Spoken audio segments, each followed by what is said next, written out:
Lezi izindaba zethembisa online. Right ake sikubingelele sikwamukele sawubona igama lami ngingumfanelo uPhenyi Bheshu ngingowakwaZanibe isibongo. Sikwethulela izindaba konke okwenzekayo endaweni yaseThembisa, Ivory Park, Rabbe Ridge nezindawo ezisungezile. Sikwethulela umbiko lapho sithi khona siyazi ke kunomtatata ubhucumba abantu ke bengena bephuma ikakhulukazi ke abashayeli beimoto njengalokhu ke bengena ke emagaraji betha ke uphethiloli nokho ke bekufanele ke ukhuphuke kakhulu bekuyofinyelela emalini engaphezulu ke ka5 rand cishe ke mawubheka manje uhulumeni njengoba sengenelele wakwazi ukuba nesephulelo semali ye3 rand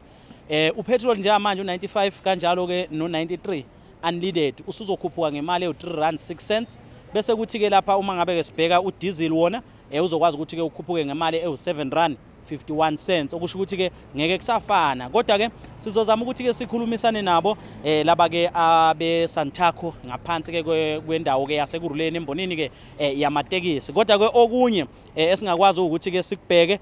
singabuka ke nje ke lapha uparaffin kuyabonakala yona uzokhuphuka ke lapha yani illuminating paraffin uzokhuphuka ngo11 rand 67 cents iliter kanti ke uma ngabe ke sibheka nokunye nje ke okuningi okusho ukuthi ke ngabe lezi namanani wabukayo ngabe ke cishe awu3 rand extra kodwa ke uhulumeni ungqongqoshe ke lapha ugodongwana wezemali kanjalo nongqongqoshe kwembiwa ke lapha ke ubaba uGwede Mantashe babantu ke abangenelele basebethi ke ayi akuthi ukwehla kancane cishe ke okwenza ukuthi ke nabantu abaningi bebonakale bengasatatazeli ngaleyo ndlela akukubi kangaka sikhulumisane neSantaco ekuruleni uyena ke unobhala ongujenene uyena ke ubaba uZweli wakwaMnisi sizokuthi ke uchaza kanjani njengemboni yamatekisi. Siyabingelela mphakathi wakithi ekuruleni lo okhulumayo ke uZweli wakaMnisi onobhala jikelele weSantaco ekuruleni region Santaco ekuruleni Secretary General. Right njengalokho ke sike sachaza ukuthi ke sokwazi ukuthi ke sikhulumisane nabo abe Santaco usekwazile ukuthi ke azethule emphakathini umhlonishwa ke ubaba uMnisi sifisa ukuthola kabanzi ukuthi mhlambe ke ekuruleni njoba ke sibona nohulumeni naye memezela ukuthi uzozama ukungenelela kepha ke isimo sibonakala ke senzima kakhulu ngesimo ke sokuthi ke kuzokhuphuka amandla kapetrol khona nje phakathi kwamabili khona namuhla kusihlwa baba uMnisi if we can just get into the matter as the taxi industry njengoba neSantaco what is your reaction uma sikhuluma ke ngokukhuphuka ke kwamandla kapetrol? Cha siyabonga umbuzo okokuqala ekufuneka sicacise is that ukukhuphuka kwepetrol akukhinyabezi imali zokugibela emateksini kuphela kodwa kunezinye idingo nqangi ezenzekayo uma kukhuphuka amandla kapetrol kunezinto eziningi kufana nezipezi semagaraji la sithenga khona izimoto kufana nokuthi nje nesinkwa naso siya affecteka ngokukhuphuka kwepetrol kodwa ke siuSantaco ekuruleni region okwamanje sisalinde ioffice lethu elikhulu okuNational Office esicabanga ukuthi kumanje nje bamatasa baxhumana nohulumeni wethu ukuthi asisize kulesi simo ngoba sicabanga phela ukuthi uma sizothatha lesinqumo sokuthi nathi siyakhuphula upetrol imali yokugibela ayizukukhinyabeza abagibeli kuphela kodwa wonke umphakathi nabayitolo nabeyipezi nabo bonke abantu bazofuneka bakhuphuke so ingako sithi okwamanje asikakayixoxi ukuyapi sisalinde ioffice lethu elikhulu National Office kaSantaco okuyena oyaye asiguide ekuthenini sibuke ama price ukuthi siwakhuphula kanjani kulokho sizophoxeleka unfortunately ukuthi siwabheka ama price wethu ukuthi siwakhuphula kanjani kodwa konke lokho sizokwenza sibe sikubhekile ukuthi ukukhinyabezeka komphakathi kuzoba kangakanani in other words the impact that will be felt by our commuters so ke in short sisalindile siyazi ukuthi office lethu limatasa lixhumana nohulumeni omkhulu wase South Africa ukuthi bangasiza kanjani ukuze nathi sikwazi ukusizeka kuzosizeka umphakathi ekugcineni I-response kubashayeli ama-owner nani njengoba niyimboni ibe kanjani because ngicabanga ukuthi bekukuningi ukwethuka sibonile ke nohulumeni ngaphambi kokuthi aphinde amemezele ukuthi ke okungenani uzongenelela ngo-3 rand kuloku ke bekuzokhuphuka ngaleyo ndlela ebexakile akuna panic kuhamba kanjani Kona ukuphenika kukhona ngoba abanye bama-garage ama-dealership akhona asupplya ngo-petrol no-diesel bese baqalile benza omunye umkhubo esingawujwayelanga uthi uyafika bathi hayi upetrol awukho or udiesel awukho kanti ukhona baye ubambile balinde ukuthi bakhuphule imali uhulumeni bese bekhathi bewuvulela ke bawuthengisa kukhona kona vele ukwethuka futhi ngendlela ozokhuphuka ngayo upetrol no diesel kuyasithusa kakhulu kodwa siyafisa futhi ukunxusa i-office lethu lika Santaco National ukuthi lingenelele kakhulu naku government lisinxusele ngoba it's not all about us as taxi operators but umphakathi wakithi the poor of the poorest ozokhinyabezeka ozo-affecteka ngokukhuphuka kuka petrol siyazi ke abantu bakithi iningi labo lisebenzisa ama-taxi ethu ingako sihlalile cishe iminyaka ingaba 2 bemthathu singakhuphula ama-price ngoba sicabangela wona umphakathi wakithi kodwa ke kulesimo lesesikhona ngempela nathi sisethusile kodwa siphinde si-understand ukuthi akwenzi ngoba kuthanda uhulumeni wethu ukuthi kukhuphuke upetrol kodwa isimo somhlaba ngoba sazi ukuthi nale Middle East kunezimpi la sazi khona ukuthi i-diesel kakhulu i-crude oil itholakala khona so kunaloko kukhinyabezeka kodwa nje singasho emphakathini wakithi ukuthi cha sizozama ngamandla ethu amakhulu ukuthi noma ngabe sikhuphuka sizobe singakhushulwa ukuthi kukhuphuka udiesel kodwa ngokuthi ukukhuphuka kuka diesel akukhuphuki nje udiesel kuphelele lapho zinenge izinto ezikhinyabezekayo ngiwenzile kumzekelo ukuthi ibhezi izinkwa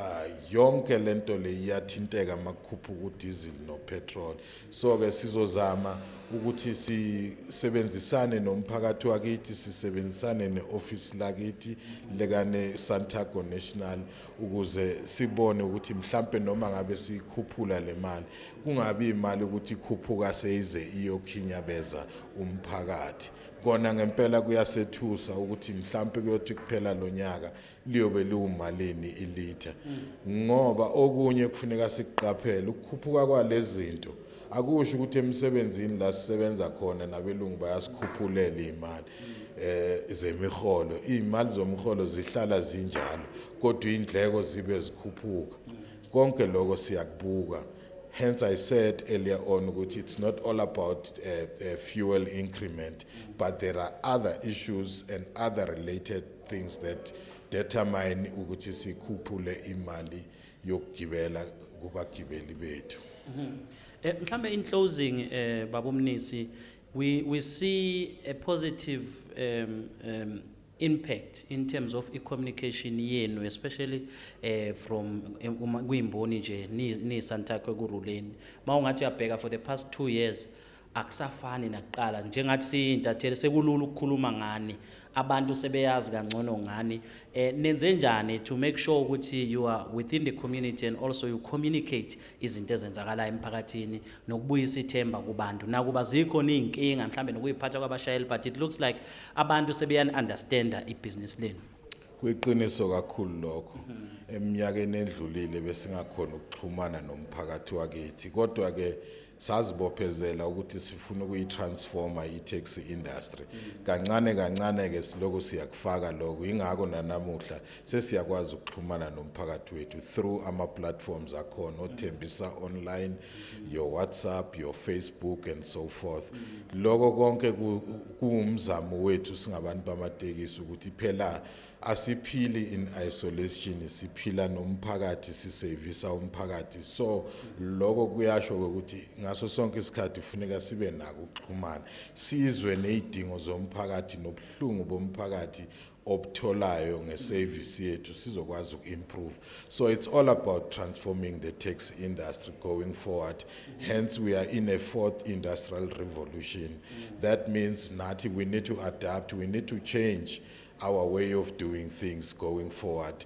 you'd understand there's a lot of competition with transport. So that means that we need to change our way of doing things and make sure that we cover even nabantu abasha they are techno savvy, abafuna ukuhlukumezeka, ufuna ukuphuma la athathwe imoto imbeke lapha. Konke lokho sikubhekile. That is why we're saying kancane kancane nathi sizofika lapha. Itekisi la izolo umphathi wami ku Dr. Mjali uhleze asho ukuthi itekisi la izolo alisafani netekisi la namuhla. What does that mean? It means nokuphila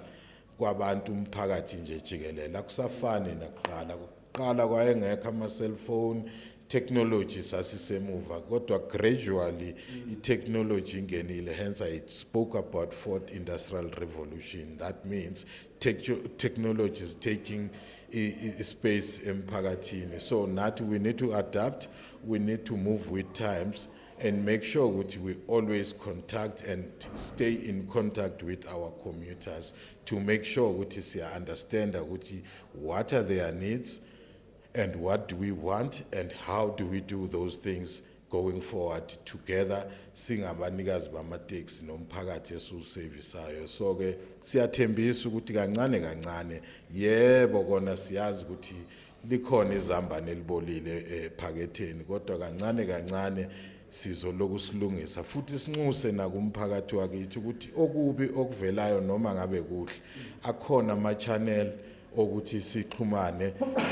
basazise nabo ukuthi hayi la sizwe ubhlungu. Recently bekune shutdown eThembisa. We managed to speak to the organizers. Nabo they told us in time ukuthi be careful, taxi operators sizobe sinento kanje, nathi siyakwazi ukuthi sizi-arrange ngendlela efanele ngoba nathi siwumphakathi si-operate ama-taxi but at the end of the day siwumphakathi nathi siphile emphakathini. So in short nje i-transformation ikhona kithi, siyalangazelela nathi ukuthi gradually sishintshe sibe ile yamboni yamatekisi ekwazi ukusevisa umphakathi ngendlela enhle eqoqekile enenhlonipho futhi. Mhlonishwa siyabonga kakhulu. Kubonga mina ithuba, siyabonga kakhulu. Thank you. Iyake muzwa kwethu siyathemba ukuthi ke sikwazile ukuthi sikuphathele lezi indaba ezithinta ukukhuphuka kwamandla ke kapetrol khona namuhla phakathi kwamabili azokwazi ukuthi akhuphuke amanani okungenani u3 rand uzokwazi ukwephulelwa okuyilevy leyo. Ngicabanga ukuthi ke ngeke kusafana nasekuqaleni. Ezindabeni zethembisa online igama lami ngingumfanelo uPhenyipeshu ngingowakwaDzanibe isibongo kanti ke imbiko nemsindo kanje siqophe ngokubambisana nayo ke insizwa uSipho.